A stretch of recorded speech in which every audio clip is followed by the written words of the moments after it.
Hey, my name is Jodi. I'm your instructor for the MBLEx review course. And up and away, we are talking about ethics, boundaries, laws, and regulations today.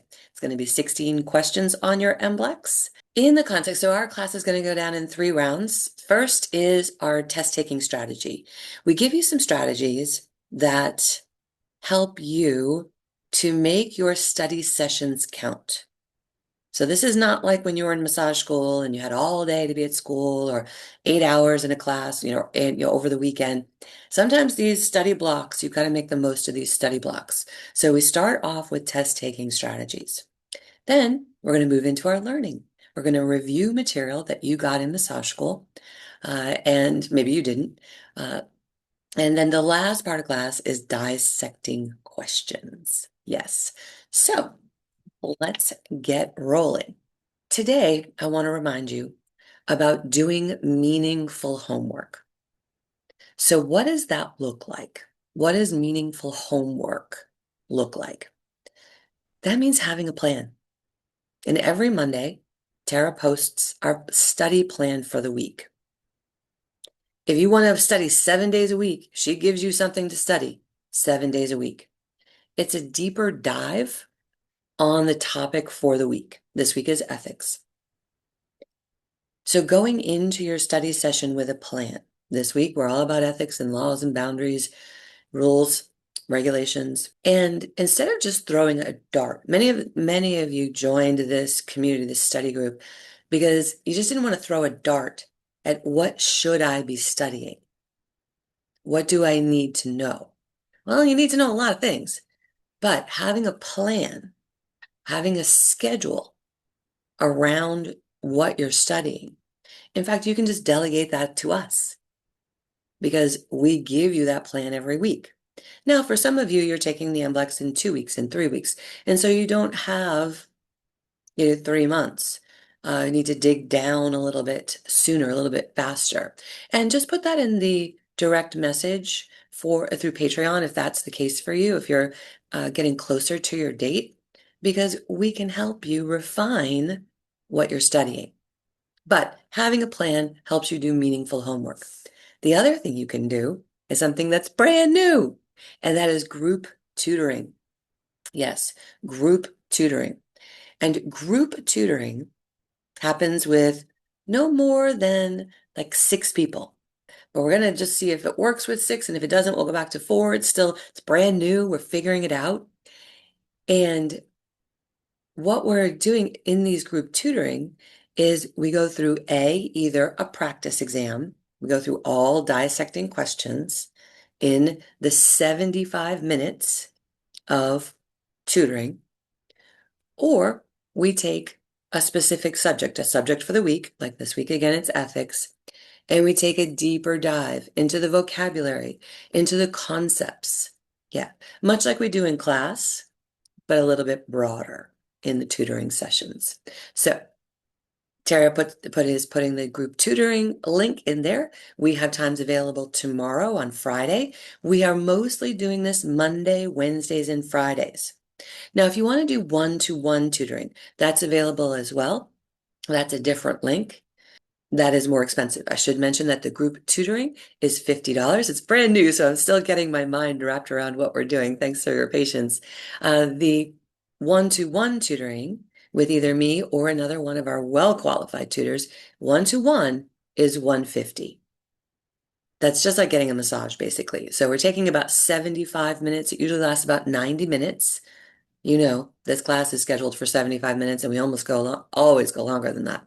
Just give us a little cushion, give us about 2 hours, a 2-hour window, because even after your one-to-one tutoring or your group tutoring, you're probably going to want to review your notes, look over other subjects that we covered that maybe you're not familiar with. So if you give yourself a nice 2-hour block for that group or individual tutoring, it'll be a really great study session for you, and really the definition of doing meaningful homework. My reminder to you today, as far as a test-taking strategy, is to do meaningful homework. If it's like, oh, I've got 15 minutes, Let me look at some flashcards. Okay, that's great. Oh, let me do a 10-question quiz, through an app. That's great. However, to be successful on the MBLEx, those 2-hour blocks of studying, and we said in weeks gone by, about 36 hours. Depends on when you finish school, but about 36 study sessions get you well prepared for the MBLEx. Yeah. And of course, if you're a silver or gold member, you've got the online learning center, right? So you can do a lecture and a quiz. You can do practice exams. If you're a bronze member, you can do practice exams, and you have unlimited practice exams. Those are also examples of about 2-hour study blocks. All right. So doing meaningful homework is going to help you cross the finish line. And I wanted to mention we had 2 people cross the finish line this week. Yay! Diana D is going to be announced on Friday. And then Courtney Verovi is also going to be celebrated. Both of them passed the MBLEx this week. So we're very excited for them. You'll see the announcement tomorrow. You're getting the news early because you're here. But we're super happy for them. And they were the examples of doing meaningful homework. So time to move into our learning for today. Here we go. We are talking about one category of the 7 that are on the Federation's list of things you could be tested on. This is ethics, boundaries, laws, and regulations. And is this important? Well, yeah, it is important because guess what? You're going to be getting 16 questions on the MBLEx related to ethics, boundaries, laws, and regulations. When you combine this with the other category, guidelines to a professional practice, that's 31 questions. 31 questions on your MBLEx are going to be not about anatomy, not about pathology, not about client assessment. They're going to be in this category. So yeah, it's important. And I wanted to remind you that when you are a licensed therapist and you're practicing, professional therapists rebook and build relationships with their clients. So we're talking about boundaries. We're going to be talking about building rapport with clients, but it is something that a professional does. A professional therapist is comfortable rebooking their clients. Yeah. And so after you pass the MBLEx, we can offer you some alumni support on the language of rebooking your clients. We can even role play it with you. Is it important? Yes, because it's part of how you bring your professionalism forward. Being a professional therapist, it's part and parcel. And also, I used to, just a little note, I used to, at my staff, I had a staff of about 15 therapists in my massage clinic, and I used to explain to them, I felt like it was a moral obligation, an ethical obligation to tell your client when they'll be ready for their next massage. You want to put that thinking cap on. The thinking cap of this is not just a transaction, right? This is not just a transaction. If you're on a cruise ship, it's a transaction. If you're working at a hotel property, it's a transaction. They're probably not going to come back. But the beauty of doing massage therapy is building a relationship and rapport with your client. And that involves rebooking them. All right, just want to put a little plug in for rebooking. This is what the Federation tells us is on the MBLEx. We have to know all these A through K. Today, we're going to focus on 4 of these. We're going to focus on code of ethics and violations of codes of ethics, sexual misconduct and the avoidance of sexual misconduct, massage and bodywork related laws and regulations, and then also professional communication. These are our areas of focus today. I wanted to mention that ELAP, the ELAP core curriculum. This is a picture of an apple core. And this is the recommended core curriculum for massage schools in the United States.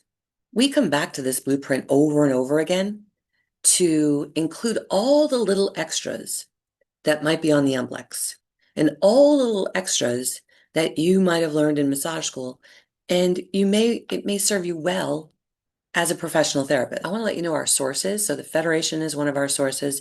ELAP is another one of our sources. And this is the recommended core curriculum for massage schools. So we go back to that to make sure we're covering all our bases. So we're going to jump right in. Here we go.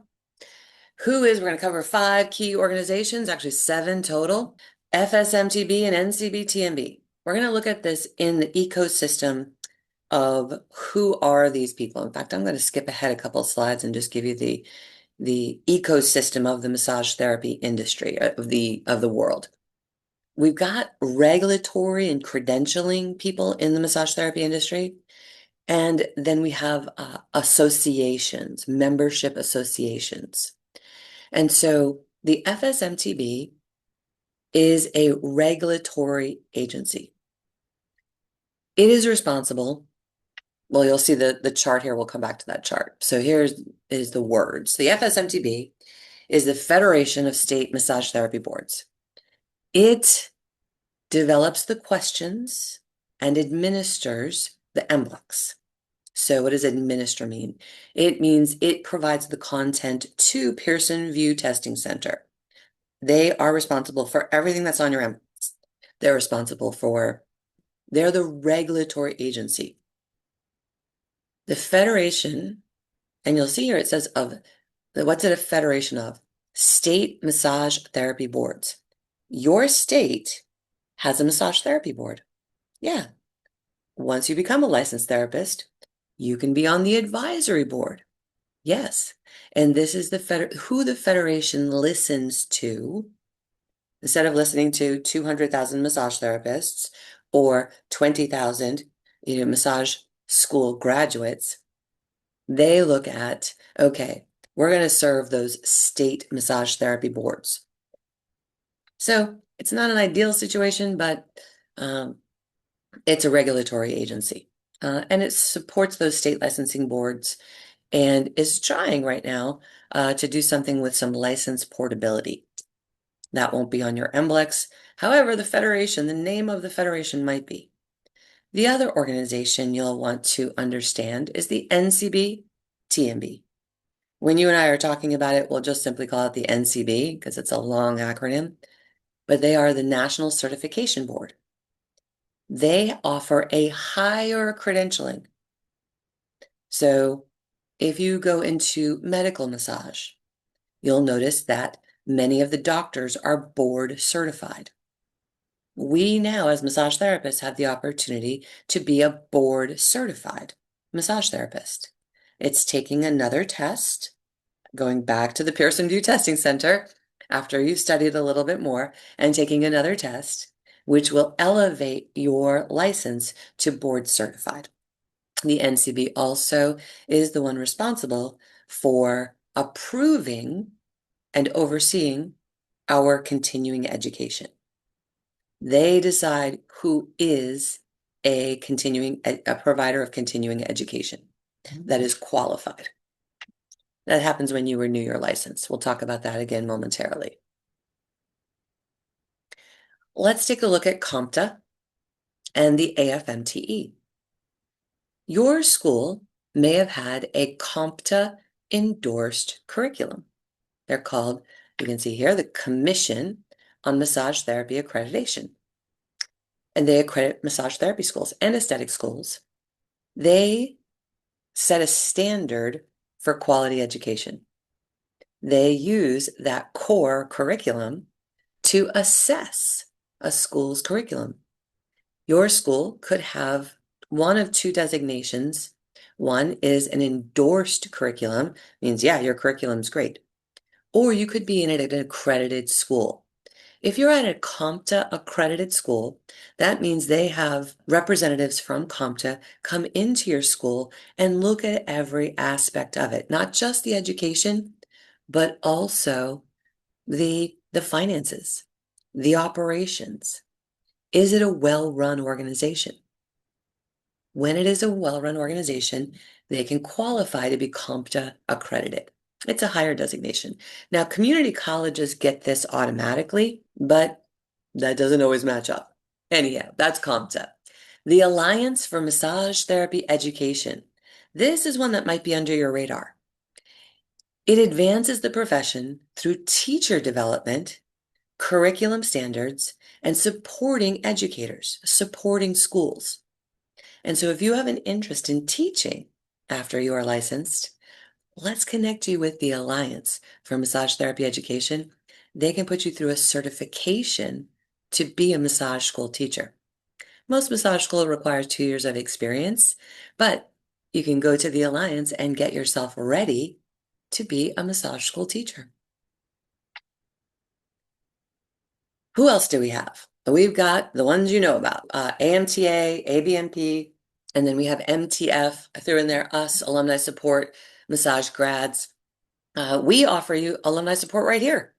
Yeah. So after you pass the MBLEx, you still have that direct message capacity. And for right now, that alumni support is just $15 a month. That means we can do mock interviews with you. We can help you find a job. We can help you get licensed. Yeah, that's alumni support. All those different things that maybe you're not quite sure how to do. Big professional organizations, AMTA and ABMP. AMTA is the American Massage Therapy Association, and they are a big advocacy organization. They have lobbyists that lobby on behalf of the massage therapy industry at Capitol Hill in Washington, D.C. They provide conferences for members, an annual conference. So that's networking and also continuing education. And really offer some camaraderie within your state. Now, there's one other one I should have thrown in here, and that's the Florida State Massage Therapy Association. I'm a member of that, but you're only eligible if you live in Florida. So if you live in Florida, hit me up and we'll talk more about the Florida State Massage Therapy Association. And of course, there's the ABMP. Many of your schools are ABMP members, and this is also a membership-based organization. It's more focused on helping you build a website.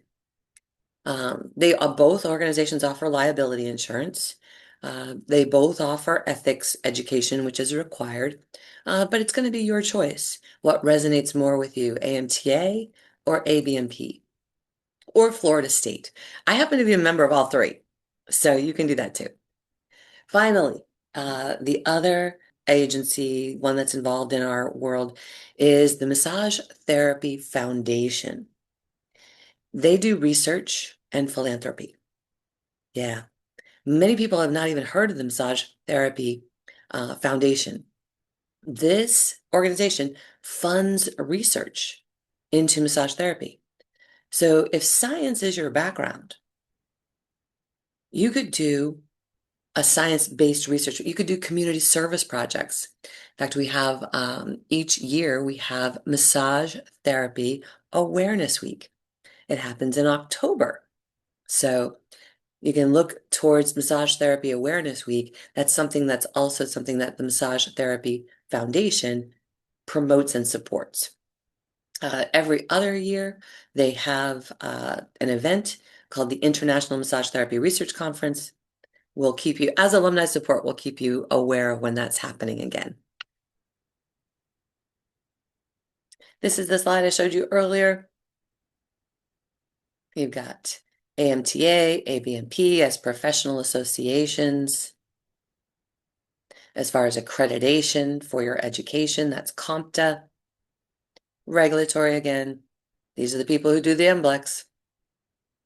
And then we've got AFMTE for massage therapy education. NCB, this is continuing education. This is massage school education with AFMTE, and then continuing education with NCB. And of course, we've got Massage Therapy Foundation here doing some research and philanthropy. Just wanted to remind you that alumni support to help you navigate this world. And if you're thinking about starting your own practice, then after you pass the MBLEx, we can talk about business mentoring in a small group that supports helping you launch a private practice. Laws and regulations. Okay. Massage therapists are licensed in 45 states, the District of Columbia, Puerto Rico, and in the U.S. Virgin Islands. There is, so licensure is required in each of these states, in the 45 states in DC, Puerto Rico, and the Virgin Islands. Most of all of these states, well, they all require continuing education, but they all require something a little different. Yeah. So it is up to you. It is up to you to figure out how many continuing education requirements are in your state. And that is a great resource. AMTA is a great resource for that. ABMP is a great resource for that. Let me show you. This is the ABMP. Oh, before we go on, how many states are in the United States? We've got 45 here, plus the district. How many states are there in the United States of America? A, 53, B, 52, C, 50, or D, 49? Just the states. Just think about the states. This is a really simple question, and we make it very complicated. How many states are there in the United States? 45 require licenses. Boom. There are 50 states in the United States. And they're like, oh, is it 52 or 50? Nope, it's 50. So 50 individualized states. Then there's, in addition, is Washington, D.C., which is the District of Columbia. It's the federal capital. They do not vote in elections. They vote in their local elections, but they are not a state. So Washington, D.C. does not get to vote for the president. U.S. territories, such as Puerto Rico, U.S. Virgin Islands, Guam, those each have their own regulatory. In Puerto Rico and in the U.S. Virgin Islands, you do need to have passed the MBLEx to practice massage there. But they are not states. But there are 50 states, the District of Columbia, and then a few territories, 3 territories. Oh, and I read, who votes? Residents of Puerto Rico vote in their local elections, but are not voting in the U.S. general elections. And they don't have representation in Congress, other than Boricuas who emigrate to the U.S. and become residents of another state. But technically, Puerto Rico does not have representation in Congress. U.S. Virgin Islands, same thing. Participate in local election primaries, but they do not vote in the general elections. So just so you know what those territories mean. Okay, so as a reminder, what 45 states are require laws? Well, you're here because your state does. And here's a map, the ABMP map of licensure in the United States. And so when you hover over, when you go to this ABMP website, look at licensure for your state. When you hover over the state, it comes up with, boom, what are your requirements? So 500 hours, here we're in South Dakota here. AED, CPR training, there's a jurisprudence test. Renewal is only 8 hours every 2 years. Very different than other states. But you can see that Vermont, Minnesota, Wyoming, Kansas, and California are in a state of change. So there are 5 states that currently the whole state doesn't require the MBLEx. There are parts of California that do, parts of Minnesota that do, parts of Kansas that do. So again, when it comes to laws and regulations, you, as the licensee, are responsible to know what laws and regulations that you have to maintain to keep your license. And once you pass this MBLEx, are you ready to keep your license? Yeah. We had a great story recently, and it was of one of our members. She had been a practicing therapist in Illinois for 20 years. Life happened. Her kids were in sports. She ended up, her relationship split up, and she forgot. She was still practicing. She just forgot to renew her license. the state of Illinois made her take the MBLEx to renew her license. So keep your license active. Even if you are not practicing, there might be one day where you move into a different state. And if you have your active license, you don't have to you don't have to take the test. Yeah, you can prove with your active license. And of course, once you pass the MBLEx, you got 45 states that are your options. Okay. We're going to move into talking about standards of practice and code of ethics. This is a topic, a broader topic we're talking about is ethics, laws and regulations, boundaries. Each of our organizations, ABMP, AMTA, NCB, they all have their own code of ethics. I want to highlight for you a couple of them because they become pretty consistent. They say things in a different way, but they all hit on the same topics. So for example, ABMP, commitment to high quality care. Each of these codes of ethics has a paragraph like what you see under number 5. I didn't want to put all of those words on a slide. If you're curious, you can go read them. But I think you get the idea. Commitment to high quality care, a commitment to do no harm, a commitment to an honest representation of your qualifications, scope of practice, commitment to uphold the inherent worth of all individuals. Good. This one, commitment number 5, commitment to respect client dignity and basic rights. So this one says, I'll demonstrate my respect for the rights of all individuals by providing clean, comfortable, and safe environment for sessions, using appropriate and skilled draping procedures, giving clients recourse in the event of dissatisfaction with treatment, meaning recourse meaning some way to let you know, and upholding the integrity of the therapeutic relationship.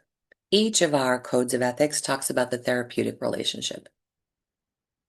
Here's 6 through 10, a commitment to informed consent. Remember we've talked about informed consent? Where does that show up for you, for your client? Shows up on their intake sheet.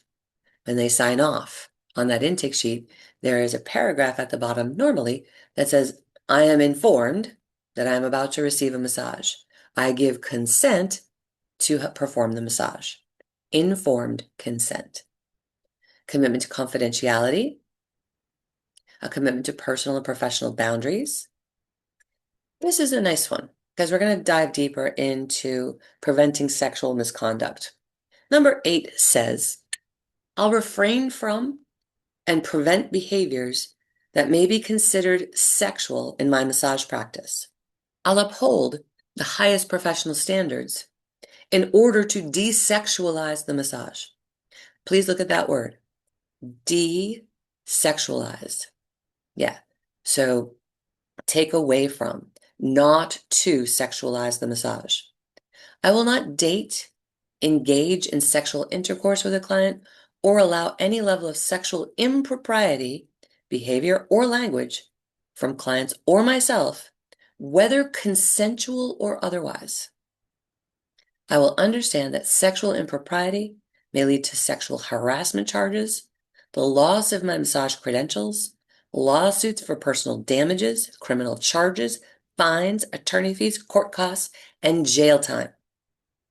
Yeah, jail time. If you sexualize the massage, it can be considered client harassment. Now, we'll talk about the inappropriate behavior by clients as well, but this code of ethics is for us because even if it's consensual, it absolutely impacts the entire profession. If 2 people, a massage therapist and their client, want to go on a date, that is just, it taints the profession. If you as a therapist find yourself attracted to your client, the AMTA Code of Ethics says you got to wait 6 months to date them. However, you can date them right away if you stop seeing them as a client.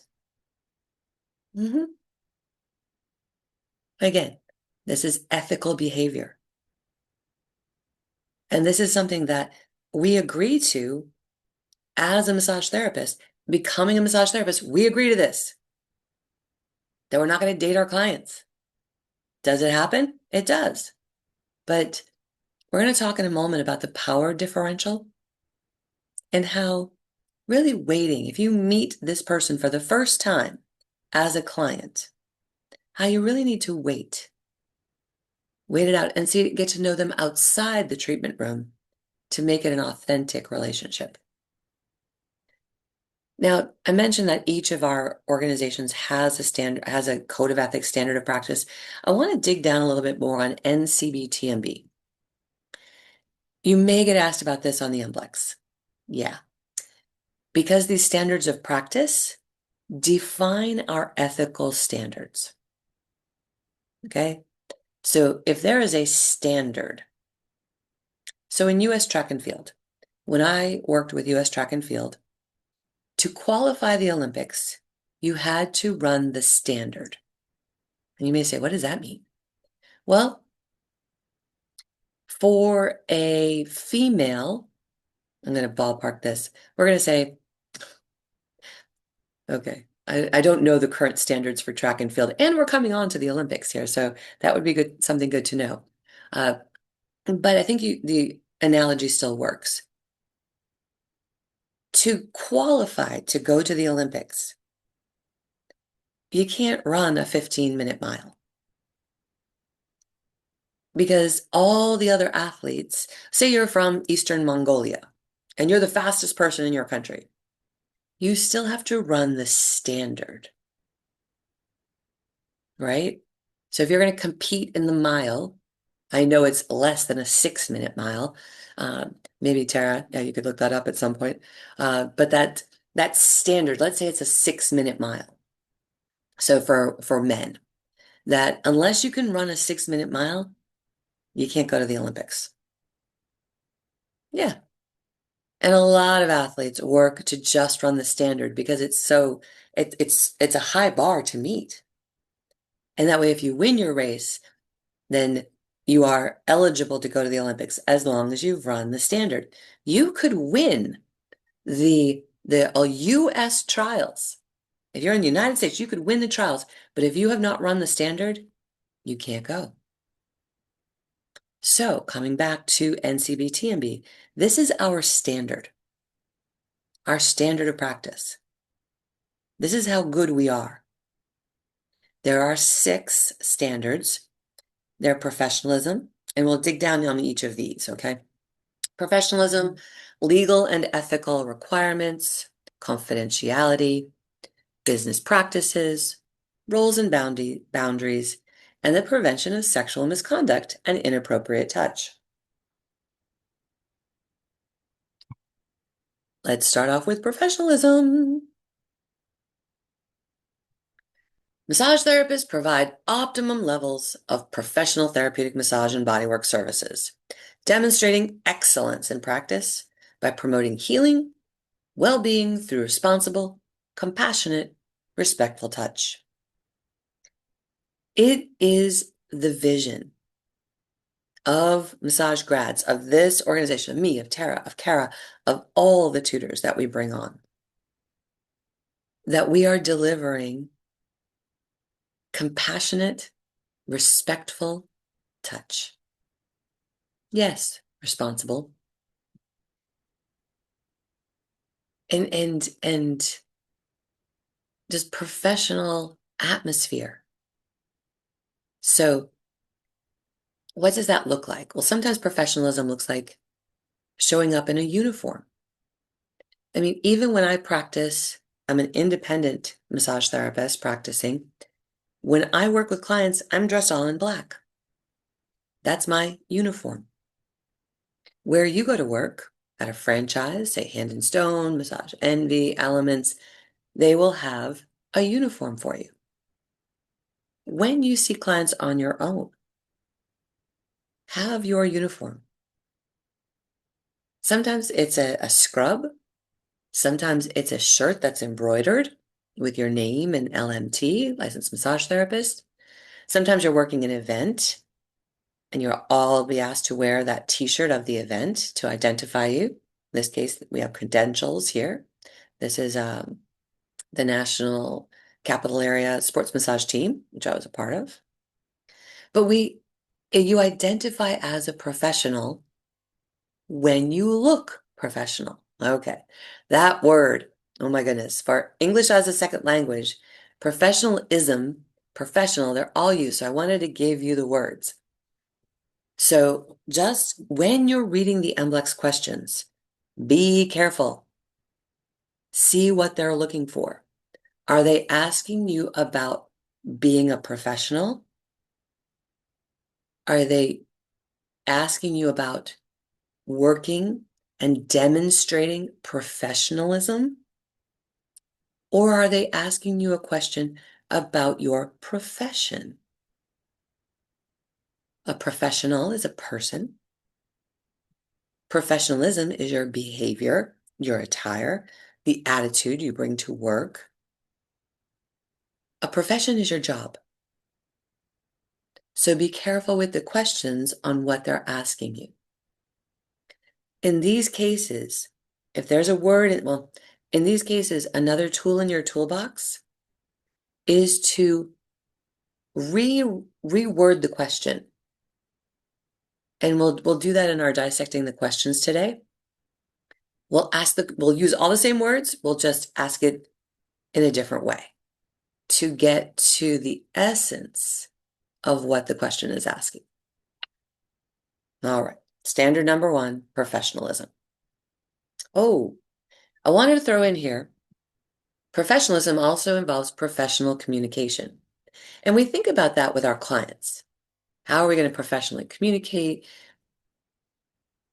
What are the hallmarks? We don't want to be cold and sterile, but we don't want to be too friendly or casual. But it's not just with our clients. It's with our coworkers too. And so we've got some tools around working with our clients, and we'll go over a few more of those. But I wanted to remind you that part of professionalism, it's how you communicate with your coworkers. And it demonstrates a client-centered massage. Well, communicating with your client is a client-centered massage. And reminder, when communicating with your client, leave your opinions at the door. Leave your prejudices at the door. Even leave your experiences at the door. This session is not about you. This session is about them. So we're not going to ignore our own boundaries. We're not going to ignore our own beliefs, but we are going to hold space for a client that thinks differently than us. This is the art of knowing yourself. Not everybody believes like you believe. That would be very boring. In fact, recently I heard a talk asking, is life fair? And his point was no, life is not fair. If life was fair, we'd all believe the same thing. We'd all eat the same meals. We'd all drive the same kind of car. So we're not going to ignore our own belief system, our own boundaries, but we're going to hold space that someone else can believe in a different way, and it's right for them. In other ethics classes, we've talked about the sacred cow. In India, a lot of Eastern Indians, a lot of Indians from the East, from the country of India, believe that the cow is sacred. They don't eat meat. In America, we have a different belief system. We eat meat. Does that make people from India wrong and Americans right? Does it make Americans wrong and Indians right? People from India right? No. This is our own belief system, And part of being a licensed massage therapist is making space for people who believe differently than you and not squishing our judgment onto it, not putting our own opinion on it. So no personal stories, no personal opinions. Let them be who they are, no judgment. Thank you. So I threw this in as a concept about communicating with coworkers. So professional communication, you can bring this into the treatment room. But more it was, I wanted to share it as if you work with a team, if you work with other massage therapists, I'd like you to explore the idea of good gossip. What is good gossip? Well, good gossip works in the same way as bad gossip. And I'm not one to say good and bad, but uplifting comments, derogatory comments, things that bring people up, things that bring people down, comments that elevate the vibration, comments that lower the vibration, whatever your words are. But when you're communicating with friends, family, but especially coworkers, share something positive that you know about them, about their work, about what they do for like their hobbies, their activities. Can you have something good on the ready? But maybe you find yourself at a staff meeting and there's a complaint brought up. Well, that's a great place to have a complaint brought up, actually. But can you counter it with something positive? Not to ignore that there's something to be fixed, but rather than whispering in the backgrounds, bring up the conversation with good gossip. Yeah. You can, and if that's not resonating with you, if you're not really understanding it, maybe you want to play a little game saying, tell me something good. If someone brings in and they say, oh my goodness, can you believe they arrived late again? Okay. Yeah, I can believe it. Tell me something good. It's like, what? Huh? And this is something that can be a little game between you and a friend or you and a coworker, or if you're in an especially toxic environment, maybe you're at a job right now that is not massage therapy and that's not that uplifting. Could you have a code between you and another coworker where you could just be like, I need a boost. But the code is, tell me something good. Tell me something good. Tell me anything good. And you also have something on the ready that's good. That's a good piece of news. Rather than talk about things that are negative, rather than talk about things that are not working well. What is working well? Tell me something good. Yeah.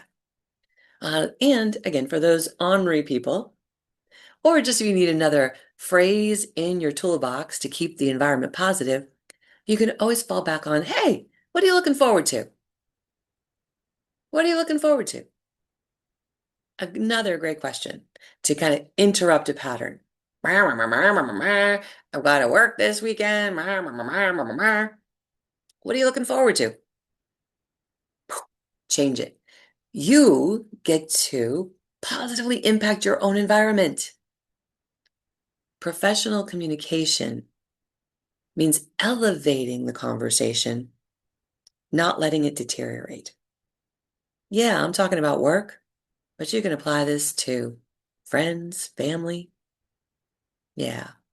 So let's bring that vibration up with our intentional conversations. Moving along, out of professionalism, legal and ethical requirements.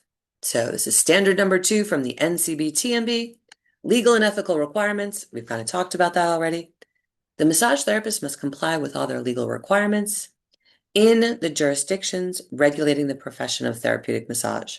So that means you're responsible to know what your jurisdiction requires for you to practice massage there. Yes, not that hard to find out. Head on over to the ABMP website. You can find that map. So, and you'll see what those qualifications are. You can look at your own state's massage therapy board, another location to find these details. So if you're in the state of Florida, you would Google Florida massage therapy requirements. Massage therapy requirements for license, for renewal. So might take you just a couple minutes to get the right question in there based on what you're looking for. But at the end of the day, it is your responsibility to know what your legal and ethical requirements are. Does your state issue a license, a certification, or a registration? So there are still 3 states with no regulations whatsoever. Well, some of the cities have converted over, but in general, there's no license on the state books in Kansas, Minnesota, or Wyoming. And in Vermont, you're required to register. Don't have to pass the MBLEx, but you got to register. And you're called a registered massage therapist. So in your state, it might be certified massage therapist. In your state, it might be licensed. It's your responsibility to know the title when you receive your licensed healthcare professional license. Oh, and by the way, Hawaii and Texas have their own tests. I think I have another slide in here on this. Yes. So Texas and Hawaii don't accept the MBLEx. You have to take their test. New York also has their own test. Oh, actually, Texas does take the MBLEx. It's New York and Hawaii that is not enough. You have to pass their own test. You can have passed the MBLEx, but it's not enough. In Texas, you can do either or, pass the Texas test or pass the MBLEx to allow to practice in Texas. Correct. Standard number 3. Fun stuff, isn't it? Yes, but these are words. These are things we actually need to know. All right. Massage therapists shall respect the confidentiality of the client information and safeguard the records. This is where we talk about, so we've talked about HIPAA, the medical release form. So just as a review, can massage therapists share client information? They cannot. There's a lot of exceptions to HIPAA. There are. So if a child is in danger, if someone is being abused, if you're subpoenaed, if there's a court document that says you've got to share, these are all some exceptions to HIPAA. But what is HIPAA? HIPAA is the Health Insurance Portability and Accountability Act. This was the act back in 1996. This was a law that was passed that said medical professionals can't just share your health information. Yeah. They'll need a medical release form signed by you, even if it's a spouse. They need a medical release form, or they need to have listed their exceptions. So if you're working with a client who's going through chemotherapy, there may be a medical release form that allows you to share your treatment notes with her oncologist, with her cancer doctor. But one of our standards of practice, one of our ethical responsibilities and legal responsibilities, see, this is ethical and legal, is to maintain confidentiality. Standard number 5, business practices. All right, this just talks about everything you do at work. The massage therapist shall practice with honesty, integrity, lawfulness in the business of therapeutic massage. All right, what does that look like? So that looks like keeping good books, right? You've got to have some form of record keeping, whether it be record keeping for finances, that you need to pay your taxes. These are all business practices. Some of the words that come up on the MBLEx now and then are copyright infringement. So using someone else's words or ideas as if they were your own. So copying and pasting, and then selling it or using it on your website and calling it your own. That's a copyright infringement. because when people create works, so say they create copy, they write a paragraph about the benefits of massage. Well, you can't just copy and paste that and call it your own. Someone else created it. It's their intellectual property. That's why we have intellectual property. And that can refer to music and can refer to writing books. And so I have an example here. This would be my intellectual property, right? I wrote a book. That's my intellectual property. You can ask permission to copy and paste or to share the story, but you can't claim it on your own. You can't take the copy out of that book and put it in your own book without permission because it's intellectual property of the author. That would be considered a copyright infringement. Standard number 5, roles and boundaries. Yep. This is what we've talked about as far as boundaries. Let's just revisit those boundaries, shall we? The massage therapist shall adhere to ethical boundaries and perform the professional roles designed to protect both the client and the practitioner and safeguard the therapeutic value of the relationship. Very fancy words. However, these are the type of words you might see in a question. Let's dig down a little deeper on roles and boundaries. A boundary is originally a mental health term, but a boundary is a rule or a limit that establishes safe space. So establishes these boundaries are there to protect your client and to protect you and the well-being of everybody, really. And this, we define our boundaries so that we can feel safe and that other people can feel safe. So a classic boundary in massage therapy is the draping boundary. So what is the boundary that you will drape on? And now and then you get asked, if the person is, prone and you're draping the leg, what are the boundary lines? What are the lines of that drape? And so you get to imagine in your mind's eye, okay, how would I drape this person's leg? Yeah. So think diaper drape, right? Yeah. But we establish these boundaries, some of them physical, some of them emotional, some of them mental.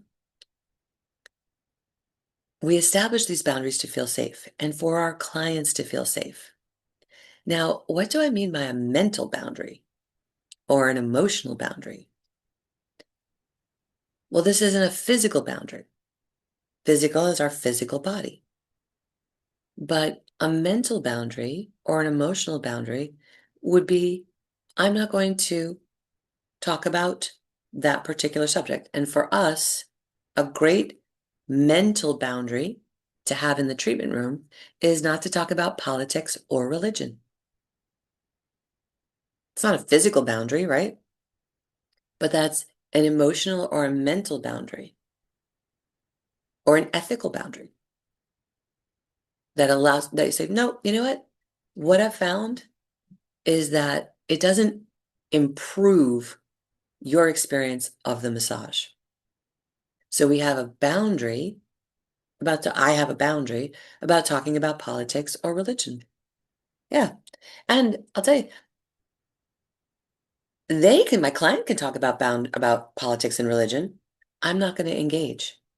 Do you remember that term, hold space? Hold space. Yeah, just hold space. My clients don't know if I'm Republican or Democrat. They don't know if I'm Jewish or Catholic or Protestant. They know I'm spiritual. And that's a difference. There's a difference between being spiritual and being religious.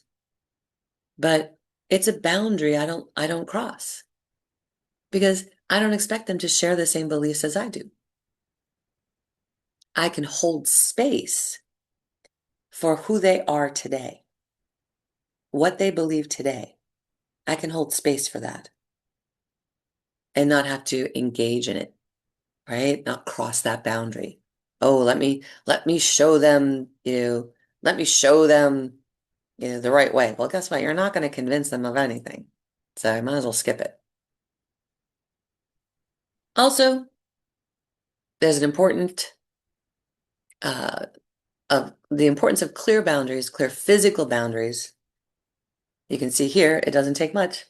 All you have to do is Google, massage therapist accused of, assault or, massage therapist go to jail, blah, blah, blah, blah. You see all sorts of articles. Um, and in our class in the online learning center, I give you a video even of someone who got taken to jail and is on a $10,000 bail. Yeah. The importance of clear physical boundaries, secure draping, and building rapport, the importance of mental and emotional boundaries. Sometimes we cross boundaries by accident. We see somebody at the bakery, we're doing a 5K, and all of a sudden, oh, hey, I recognize you. That totally happened to me. Yeah. I saw somebody, I was like, oh, hey, how do I know? Oh, Bert. Our responsibility is to not engage with them as in the role of massage therapist. In fact, in that case, I was like, hey. And they were like, hey. And they looked at me like they didn't recognize me. Well, my hair is up in a ponytail. I think I got a visor on, probably sunglasses, you know. But on the MBLEx, best practices is you do not engage with that client if you see them outside the treatment room. Maybe you see them at the gym. Now, I'll put in a picture. I didn't talk today about dual relationships, but it's worth talking about momentarily. If you know them before, so you met them at the gym, you're always in the same spot.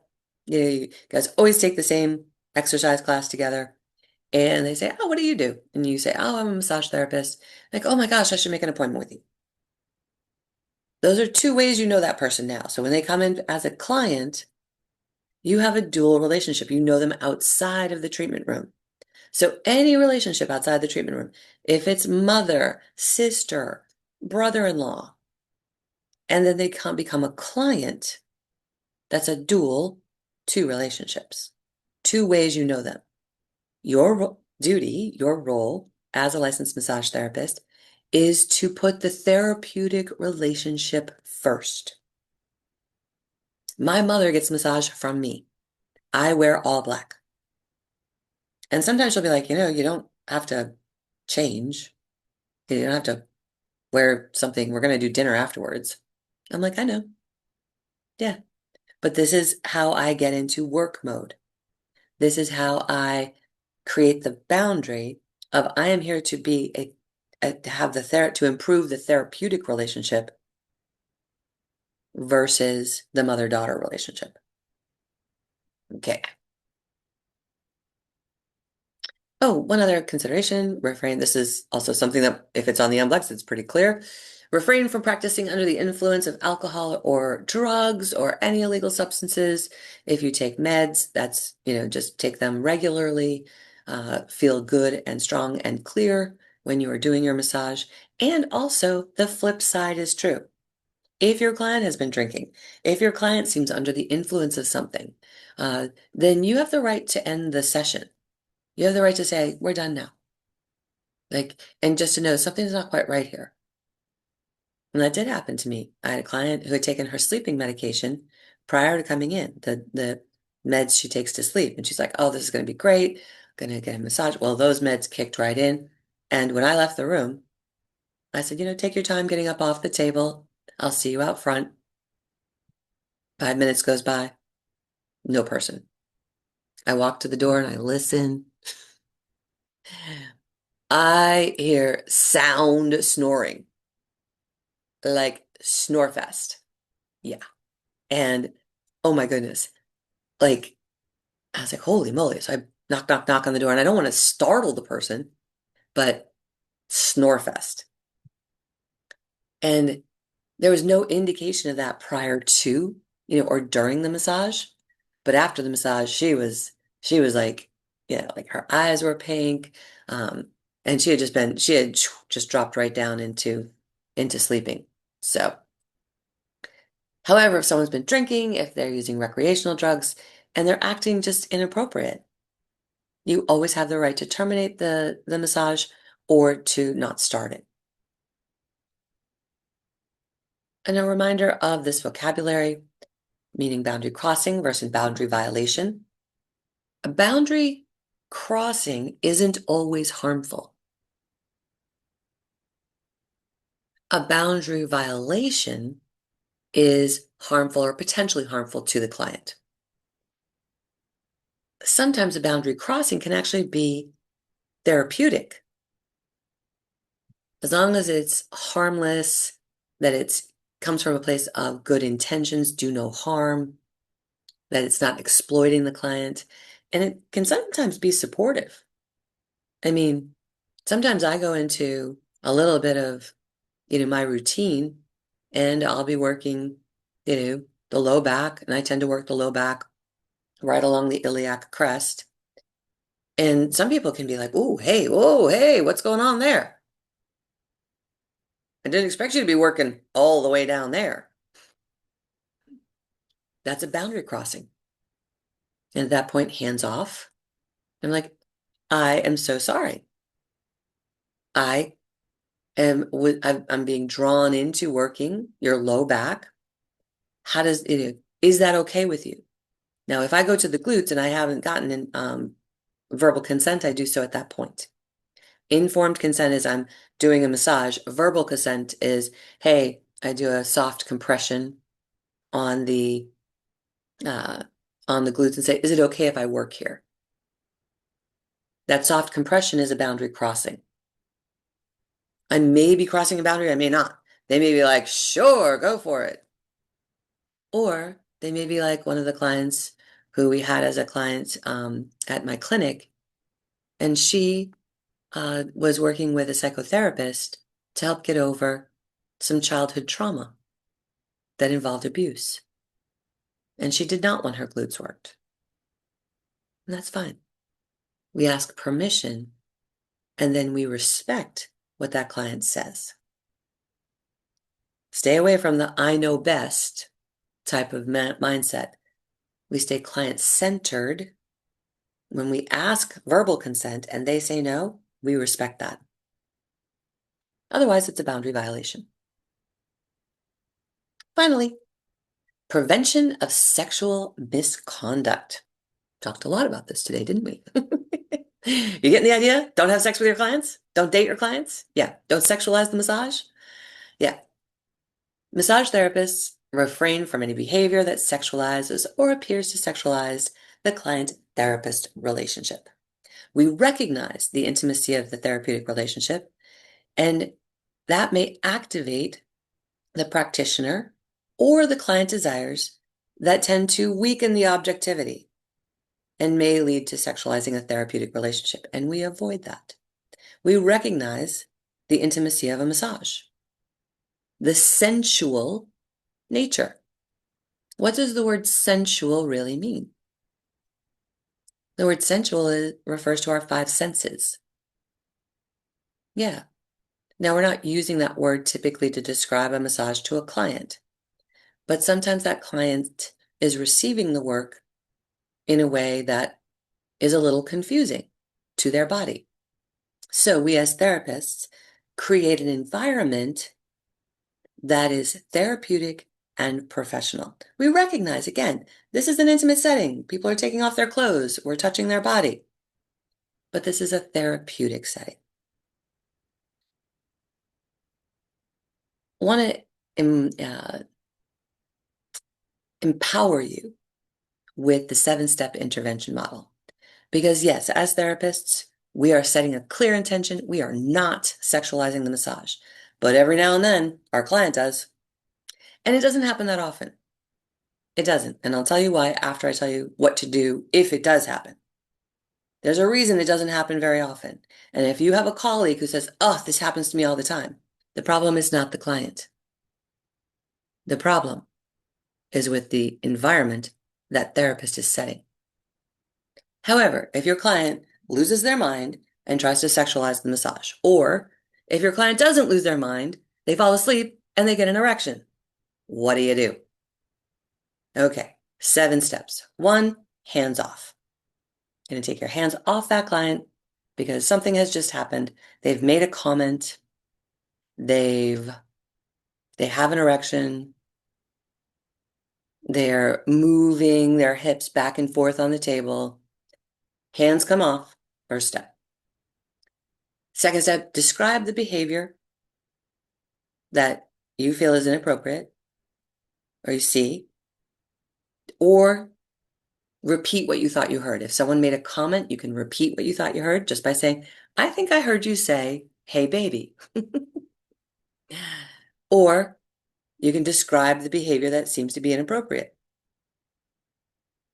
And it appears there's been a change in your body. If you're referring to an erection, there appears to be a change in your body. Tell me what's happening. So you describe the behavior and ask a clarifying question. There seems to be a change in your body. Are you uncomfortable? Then you're going to wait. You're going to wait for the answer. Be careful not to answer the question for your client. You actually want to sit in the silence because you want your client to answer. Don't answer for the client. Wait in the silence. It will be uncomfortable, but hopefully this will resolve what you think is an inappropriate comment or an inappropriate movement, gesture. So, describe the behavior, describe the comment, repeat what you think you heard. Say, did you just say baby, baby, baby? Tell me what's happening. Oh, baby. I wish my girlfriend could, I wish my girlfriend could give me this kind of massage. Uh-huh. You're gonna, step number 3, assess the answer. And at that point, depending on your comfort level, it may be a moment to educate the client. And if you can tell these clients are innocent or that the person in it, and also, by the way, there are 3 reasons, at least in the massage treatment room, there are 3 reasons that men get erections. 1, they're sexually aroused. 2, they have to pee. 3, they've fallen asleep. So number 2 and number 3 are unintentional. They may have to pee. In many of the places where you'll work, they've got a robe on the back of the door, just in case your female or male client has to, step out of the session and go to the bathroom. So you're assessing in step number 3, you're assessing the answer, and maybe it's time to educate the client that this is a therapeutic session. And with that comment, oh, I wish my girlfriend could massage like this. Hands off. Say, okay, I think I just heard you say you wish your girlfriend could massage like this. And then they're looking at you. Yeah, well, yeah, that would be great, right? It's like, yeah, this is a therapeutic setting. That's clear, right? Oh, yeah, that's clear. Okay. So I provide there. So step number 5, I restate my intent. I provide a therapeutic session. Is that what you're here for? And then at that point, you get to decide, do you continue or you end the session? And then whatever you decide to do, you're going to document the situation. If you feel uncomfortable, end the session. They still pay in full. End the session. It is your spidey sense. It is your intuition that is kicking in that they are not receiving this massage in the way that it was intended. Okay, so the 7-step intervention model does every now and then come up on the MBLEx. What do you do if someone makes an inappropriate comment? The very first step, take your hands off. Ask a clarifying question. I mean, you can do this in 3 steps, by the way. Hands off, clarifying question, assess whether you continue or you don't continue. Probably the hardest part of this is to ask the clarifying question, right? Yeah. Most massage therapists tend to be introverts. They tend to not want to create, oh, let me just ignore it and I won't reschedule with him. No, you address the situation. Look, the guy might just have to go to the bathroom. The woman, might, be having a transference moment. When we can establish a professional environment within the treatment room, these things don't happen.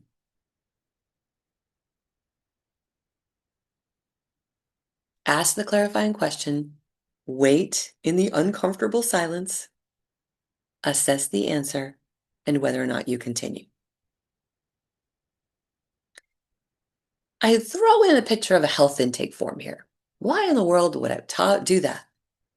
Because when you have a health intake form, that health intake form, in and of itself,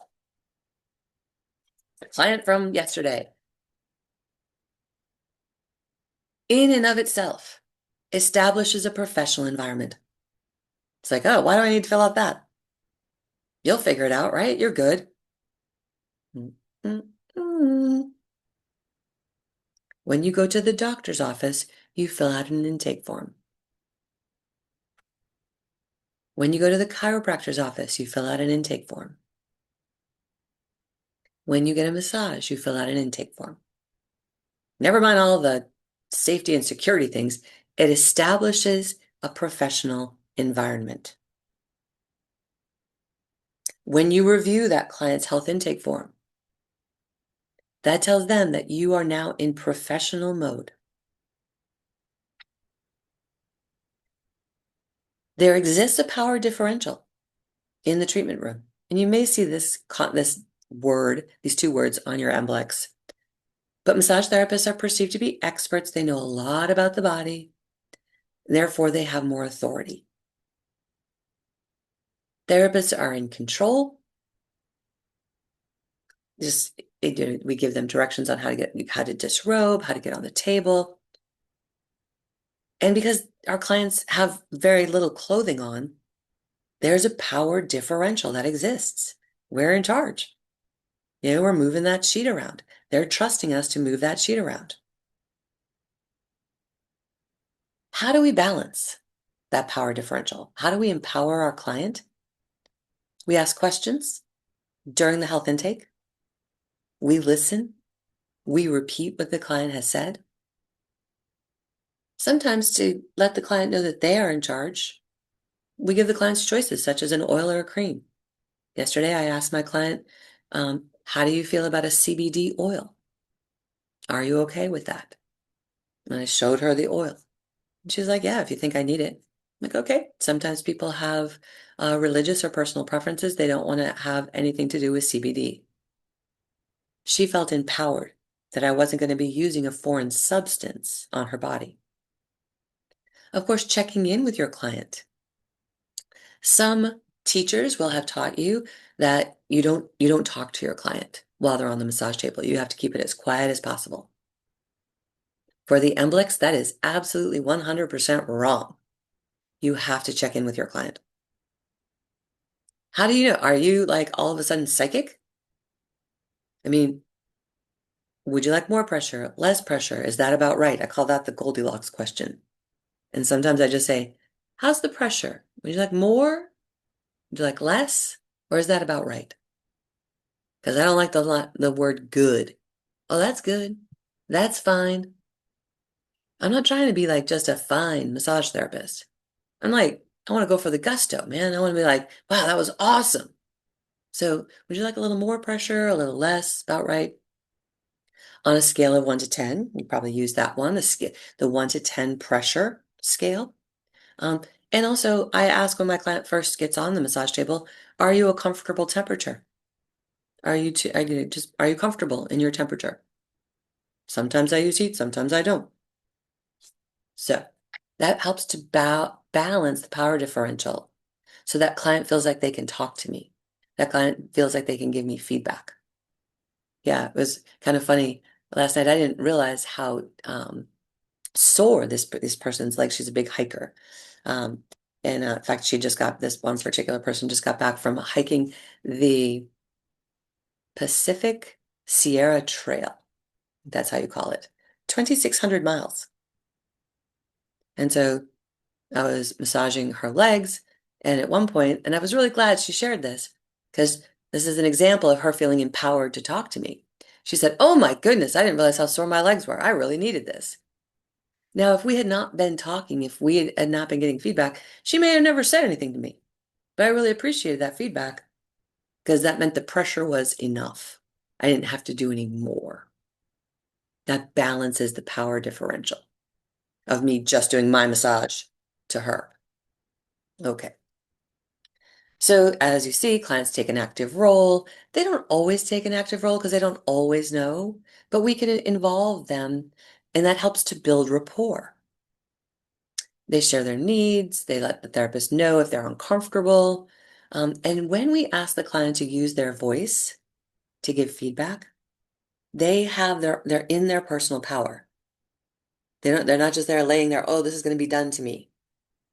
And hopefully they'll take greater responsibility for their own personal health. Where it's unhealthy is where the client just gives over all that the responsibility to the therapist. You just do what you're going to do, whatever. Well, I'm going to need some feedback to do what I do. Because we are not here to fix people. We are here to create an environment that allows the body to heal. We don't fix anybody. The body heals itself. We just create the environment where that body will heal. And reminder, a client may choose to be silent. They may make noises. They may chatter away during the entire session. If they give us one-word answers, okay, they've at least given us an answer. But if any of these behaviors, talking too much or, making a noise like, if that triggers us, it's not about their behavior. It's not about them.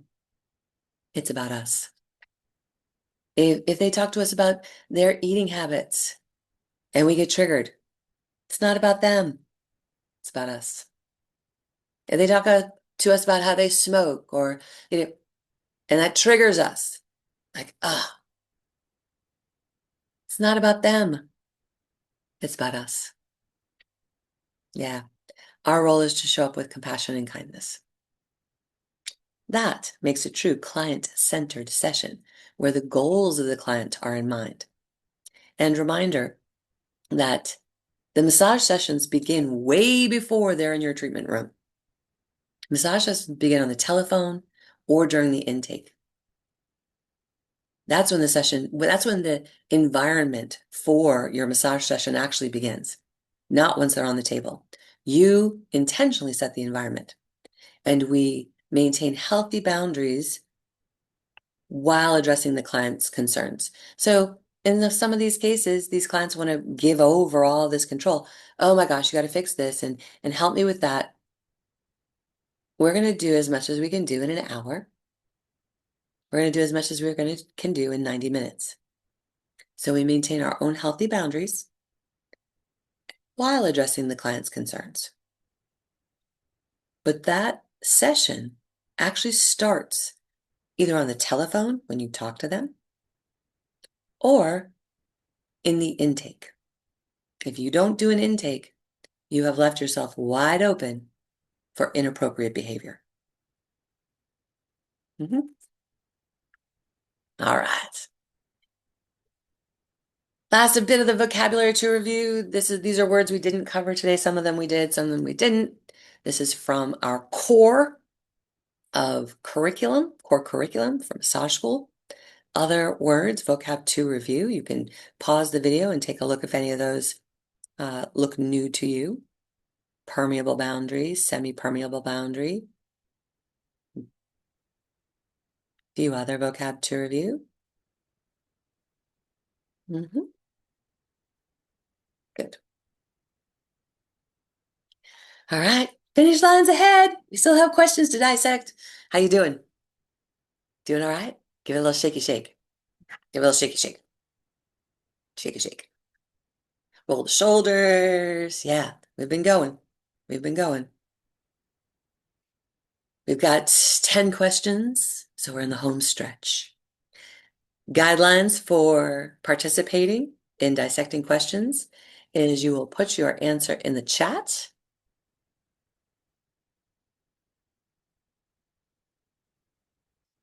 Answers in the chat. And I see your comments and I will address them once we are done. But I'm really glad to see that you're getting something more out of this. Good. Good. So answers go in the chat.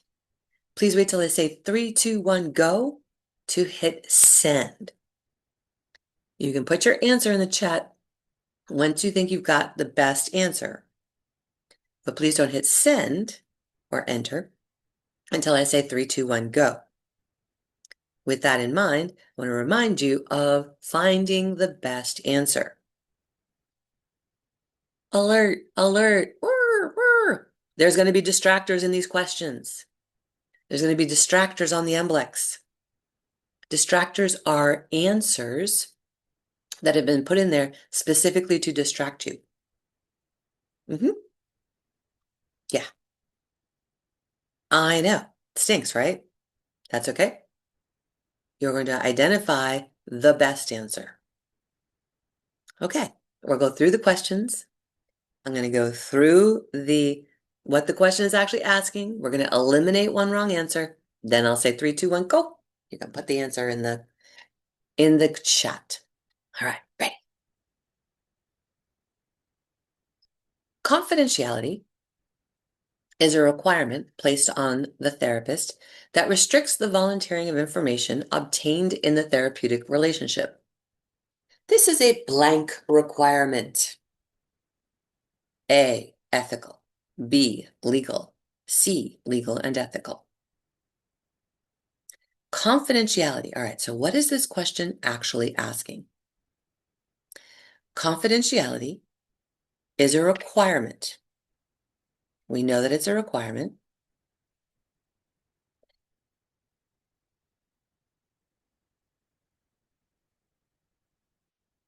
That is a part of being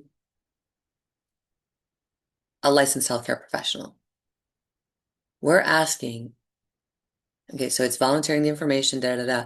What type of requirement is this? A, ethical. It's just how we act ethically. B, is it legal? Or C, is it legal and ethical? Let's eliminate one wrong answer. So now we're down to, is it a legal requirement? Because you know about HIPAA, right? Sorry, I'm talking kind of quiet, but you know about HIPAA, right? That's legal. Yeah. So what's the best answer here though? B or C? 3, 2, 1, go. Ashley, you're going to need to put your answer in the chat again.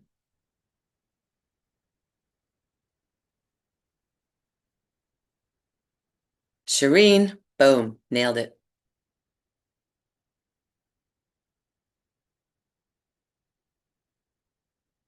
Raven, yes. Guys, best answer, legal and ethical. It's a legal and ethical requirement. Because even if you weren't legally required to protect, it's actually something that ethically, that we have in our code of ethics. So it's both legal and ethical. Yeah. Okay, that's why we do this. As a reminder, please wait till I say 3, 2, 1, go to put your answer in the chat. That way everybody has a chance to put the answer in. Yeah, and you have a chance to take a look and see if you want to change your answer. Trust your first instinct though. All right, next question. Going to happy hour with a client would be considered a what? A, boundary crossing. B, only okay if you knew them before. C, boundary violation. D, transference. So what are we talking about here? Going to happy hour. What does happy hour imply? Happy hour implies drinks, right?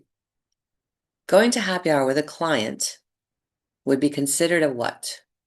A boundary crossing. B, only okay if you knew them before. C, a boundary violation. D, transference. Let's get rid of one wrong answer. It's not transference. Yeah. All right. 3, 2, 1, go. Best answer.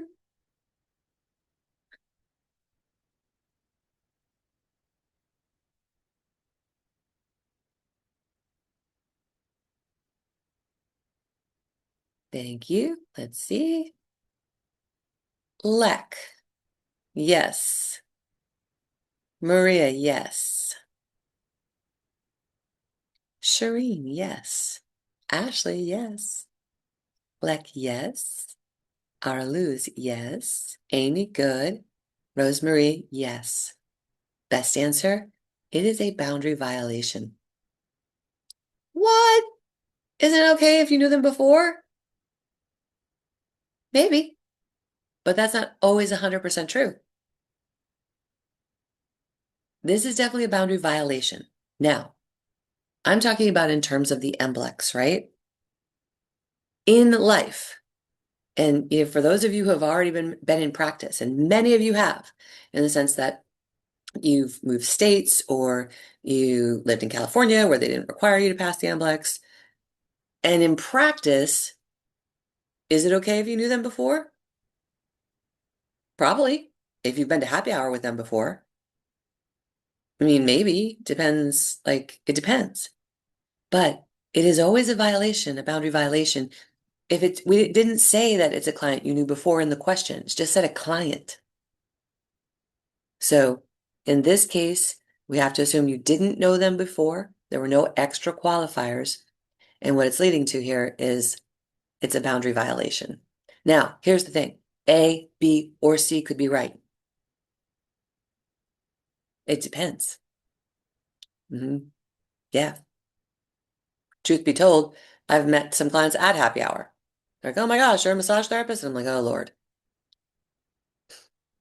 It's not the best place to recruit clients, right? Because happy hour usually involves drinking. Even if you don't drink, I don't. Even if I wasn't drinking, other people still would have been. So you see, that gets a really cloudy. All right, next question. Your colleague shows up to work wearing a pair of jeans with rips in them. Work policies state no jeans. What standard of practice are they violating? A, professionalism. B, legal and ethical requirements. C, business practices. D, roles and boundaries. What standard of practice are they violating? Let's get rid of one wrong answer.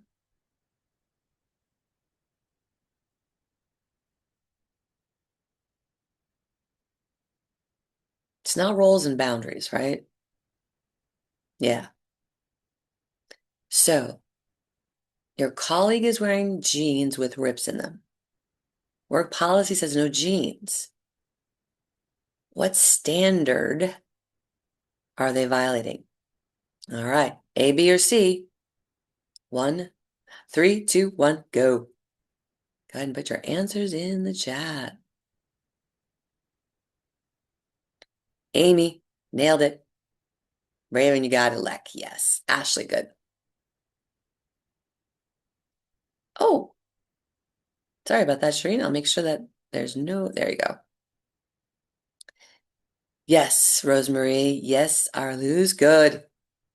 Good, good, good. Excellent. Best answer. Boom. Professionalism. Yes, professionalism. Very nice. Yay. Once you can see the answers, huh, Shireen? Next question. So the professionalism is that relates to your attire, your behavior, your oral hygiene, your bringing a clean shirt, showing up 15 minutes early, All of that is professionalism. Next question. In most jurisdictions, practicing massage therapy without a valid license may result in what? In most jurisdictions, practicing massage therapy without a valid license may result in A, a warning letter, B, a fine or legal penalty, C, an NCBTMB suspension, D, loss of insurance coverage only. Now, we learned when we were with Ruth, and I'll reiterate it, that when you see the word always or only, be very suspect. So let's get rid of one wrong answer. It's not going to be NCBTMB suspension because we don't even know if you're a member of NCBTMB. So, in most jurisdictions, practicing massage therapy without a valid license may result in a warning letter, a fine or legal penalty, loss of insurance coverage only. 3, 2, 1, go.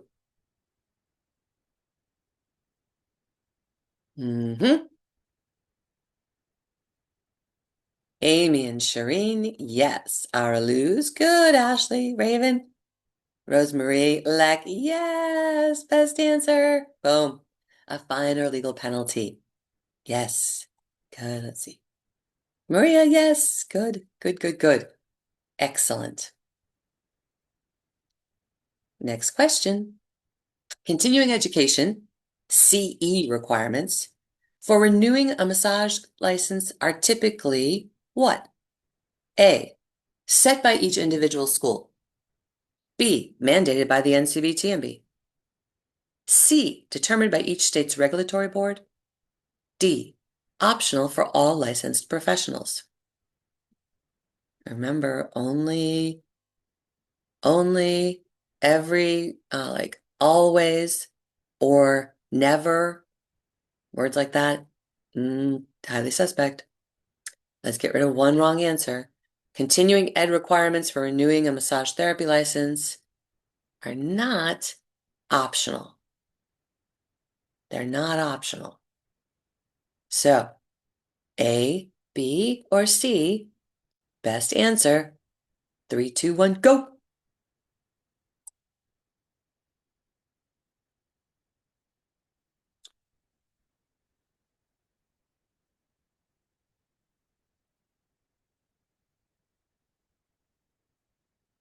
Okay.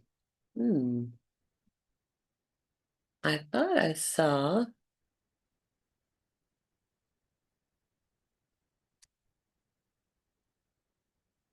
And Amy. Oh, no, that is Maria. Maria, yes. You got it. Good. Shireen, yes. Very good. Best answer. Boom. Determined by each state's regulatory board. NCBTMB does not mandate. They don't have anything to do with your state's number of continuing education credits. They actually don't have, NCBTMB approves your providers. And they approve the number of credits that your provider will be able to give you for taking their class. They do not set the state standard. So continuing ed requirements for renewing are typically determined by each state's regulatory board. Tough one, huh? Oh, yes. In fact, Raven, I was looking for your answer because I was like, where'd that go? All right. Yes. So trust your first instinct, right? Next question. Under most state massage laws, a license is required to what? A, provide any form of manual therapy to a paying client. B, teach at massage school. C, sell massage products or oils. D, offer free chair massage at public events only. Under most state massage laws, a license is required to what? Let's get rid of one. Boom. A license, this again, only, right? Offer free chair massage. You still need a license. Okay, under most state massage laws, a license is required to, let's see if any of these are plausible. Provide any form of manual therapy to a paying client. That's definitely plausible. Teach at massage school. That's plausible. C, so sell massage products or oils. Yeah, if you're going to sell them, you probably need a business license or something. All right, 3, 2, 1, go. Best answer, yes, Raven. Good, Amy and Leck. Shireen. Arluz, yes. Ashley and Rosemarie, you got it. Good. You were not fooled. You know, all three of these answers could be correct. Maria, nailed it. Good. Best answer, boom, A. Yes. Good, good, good. Nice work. Next question. Which of the following organizations funds research and community service projects to advance the massage therapy profession? A, AMTA, B, ABMP, C, MTF, D, FSMTB. More than one right answer here. Which of these organizations funds research and community service projects? Like that's what they're known for to advance the massage therapy profession. Let's get rid of one wrong answer. The FSMTB does not. 3, 2, 1, go. Answers are open. Amy and Shireen, yes. Ara Luz and Rosemarie, yes. Ashley, good. Good, good, good. Best answer, letter C, the Massage Therapy Foundation. I know so many people don't even know about the Massage Therapy Foundation, but the Massage Therapy Foundation is known for the funding research and community service projects in your neighborhood, in your state. Next question. Which organization is responsible for developing and maintaining the massage and bodywork licensing exam?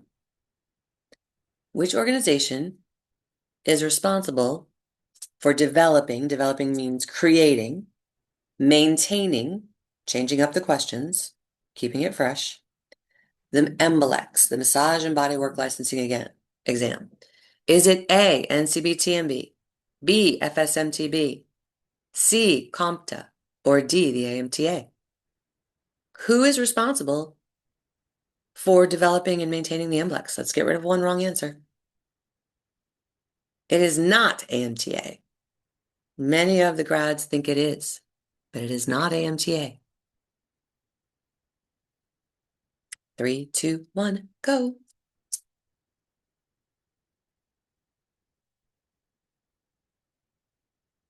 Amy and Raven. Rosemarie and Shireen, yes. Ashley and Arluz, good. Good, good, good. Best answer, boom. FSMTB. Leck, you got it. Maria, I know you knew this. Okay. Best answer is the Federation. FSMTB, the Federation of State Massage Therapy Boards. Next question. What is the first step in the 7-step intervention model? What is the first step?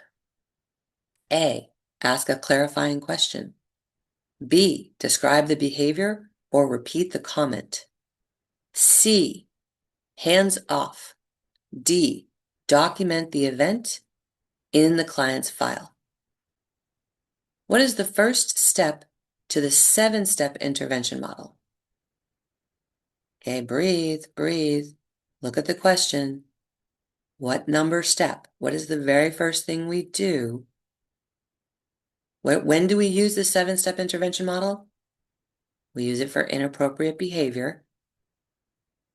What is the first step? Let's get rid of one wrong answer. It's not document the event. Okay. 3, 2, 1, go.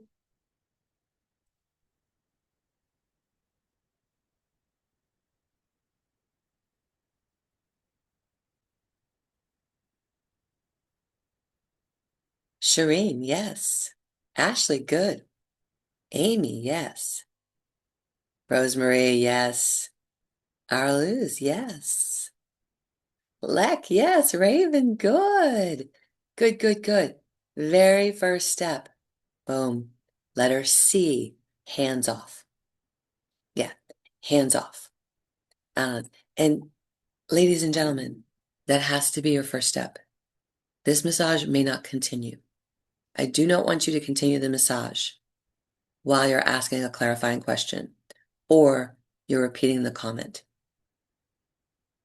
So, first step is hands off. Ooh, ooh, yay!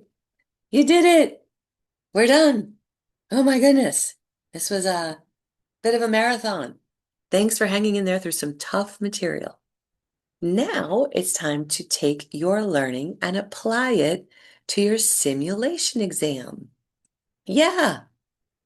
In fact, now would be a great time to go take a test because your brain's a little fried, right?